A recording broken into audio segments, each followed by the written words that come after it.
নমস্কার বন্ধুরা, এই মুহূর্তে আপনাদের জন্য রয়েছে একটি গুরুত্বপূর্ণ আপডেট, যেটি আমি এই ভিডিওতেই শেয়ার করব। আশা করি আপনারা প্রত্যেকেই শুনেছেন, বর্তমানে রান্নার গ্যাসের ভর্তুকি নিতে গেলে আপনার ডিস্ট্রিবিউটরের কাছে দিতে হবে আপনার বায়োমেট্রিক তথ্য, অর্থাৎ ই-কেওয়াইসি যদি আপনি না করেন তবে হয়তো আপনার রান্নার গ্যাসের ভর্তুকি বন্ধ হয়ে যেতে পারে। তবে বাড়িতে গ্যাস ডেলিভারি করতে গিয়ে এই কাজটি করবেন ডেলিভারি ম্যানরা।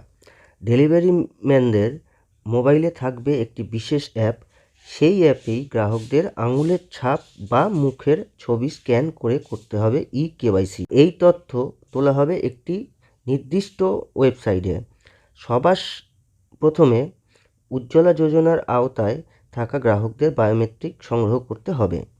তবে কোনো গ্রাহক চাইলে ডিস্ট্রিবিউটরের অফিসে গিয়ে জমা করতে পারেন ই-কেওয়াইসি। 31শে ডিসেম্বরের মধ্যে ই-কেওয়াইসি প্রক্রিয়া শেষ করা বেশ কঠিন, এই কথা স্বীকার করে নিয়েছেন ডিস্ট্রিবিউটররা। কিন্তু গ্রাহকরা যে ই-কেওয়াইসি করছেন তার নিরাপত্তা কী হবে? গ্রাহকের এই বায়োমেট্রিক তথ্য চুরি হয়ে যাওয়ার ভয় নেই তো? TV9 বাংলার একটি প্রতিবেদন অনুসারে গ্যাস সংস্থা বা গ্যাস ডিস্ট্রিবিউটররা বায়োমেট্রিক তথ্যের স্টোরেজের দায়িত্ব নিচ্ছেন না। তবে কার কাছে থাকবে এই স্টোরেজের দায়িত্ব? বায়োমেট্রিক তথ্য সুরক্ষিত থাকবে তার নিশ্চয়তা কোথায়? গ্রাহকদের তথ্য সুরক্ষিত রাখার দায়িত্ব কার, আর কেই বা নেবে জানেন না গ্রাহকরা।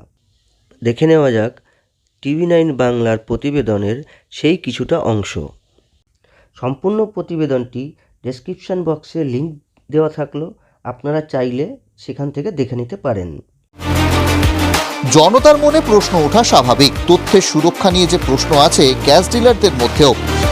আমাদের কাছে তো কিছু থাকবে না, আমাদের এখান থেকে তো আপলোড হয়ে যাবে, আমাদের মেশিনে কিছু থাকবে না। পুরো দায়টা গ্যাস ডিস্ট্রিবিউটারদের উপরেই এসে দাঁড়াবে, এবং সেইখানটা আমরাও কিন্তু এটা নিয়ে ভীষণভাবে চিন্তিত। এই বিষয়ে কি বলছেন সাইবার বিশেষজ্ঞরা? আমাদের এই টোটাল ফিঙ্গারপ্রিন্ট যত মানুষ আছে সবই কি একটা জায়গায় স্টোর হওয়া শুরু হবে অন্য একটা গভর্নমেন্টের বাইরে একটা জায়গায়, এবং সেটা থেকে কি নতুন প্ররোচনা আসতে কিন্তু বেশি সময় লাগবে না। এটা খুবই একটা ভয়ানক দিন আসছেন। কিছু মানুষ বুঝবেন, কিছু মানুষ বুঝবেন না। যারা বুঝবেন না তারা গ্যাস নেওয়ার জন্য ডেফিনেটলি ফিঙ্গারপ্রিন্টটা, তার উপরে যদি একটা সামান্য ডিভাইসও ফেলে দেওয়া হয়, সেই ভাবছে গ্যাসের জন্যই সে তার ফিঙ্গারপ্রিন্টটা দিচ্ছে, কিন্তু সে হয়তো জানেও না তার সেই ফিঙ্গারপ্রিন্টটা তার ব্যাংক অ্যাকাউন্ট থেকে শুরু করে কত ভয়ানক পরিস্থিতি, টাকা তোলা এবং নানা রকম প্রবলেমের সামনে তাকে পড়তে হতে পারে। এই গ্যাসের ক্ষেত্রে বায়োমেট্রিক, সেটা একটু আমাদের বুঝিয়ে বলুন, এটা কতটা নিরাপদ বা এক্ষেত্রে কি কি মাথায় রাখতে হবে? দেখুন, প্রথমত এই নো কেওয়াইসি, এই যে ডকুমেন্ট, কী ডকুমেন্ট চাইছে সেগুলো একবার ভালো করে ক্ল্যারিফাই করতে হবে। কিন্তু এই ডকুমেন্টগুলোকে নেওয়ার আগে গভর্নমেন্টের উচিত আমাদের ডেটা প্রোটেকশন অ্যান্ড প্রাইভেসি বিলটাকে তাড়াতাড়ি বার করা। সেইটা কিন্তু আটকে আছে, এবং যতক্ষণ না এই ডিপিডিপি, এই data privacy and data protection বিলটা বেরোচ্ছে, বারবার যে হ্যাক হচ্ছে, বারবার যে ডেটা ব্রিচ হচ্ছে, তার কিন্তু কোনো শাস্তি হচ্ছে না, সুরাহা হচ্ছে না, কারোর কোনো অ্যাকাউন্টেবিলিটি নেই। এইবার আজকে কাজগুলো যেটা করছে সেটার হয়তো লং টার্মে ভালো, কিন্তু তার এক্সিকিউশনে গণ্ডগোল আছে। প্রত্যেকবারই আমরা দেখছি এক্সিকিউশনে গণ্ডগোল আছে। আজকে যখনই সেই সমস্ত, আজকে গ্যাস তো সবাই ইউজ করে, সবাই ব্যবহার করে। এবার আমি যদি সমস্ত দেশবাসীকে বাধ্য করি, একবার একটা বিরাট এই আধার এনেবল পেমেন্ট সিস্টেম নিয়ে গণ্ডগোল হলো, সেখানে প্রচুর মানুষের টাকা চলে গেল। আমরা তাড়াতাড়ি বললাম সমস্ত বায়োমেট্রিক লক করো, আধার কার্ড লক করো। এই বায়োমেট্রিক লক করার পর আবার এখন বলছে বাবার নতুন করে বায়োমেট্রিক লাগবে। তাই তো। তো এইখানে যে এত লোককে বাধ্য করব এবার যে বায়োমেট্রিক, আমরা গ্যাস ছাড়া চলতে পারবো না, তাহলে বায়োমেট্রিক দিতে হবে। এবার বায়োমেট্রিক কালেক্ট কে করছে? যে কালেক্ট করছে তার অ্যাকাউন্টেবিলিটি কি?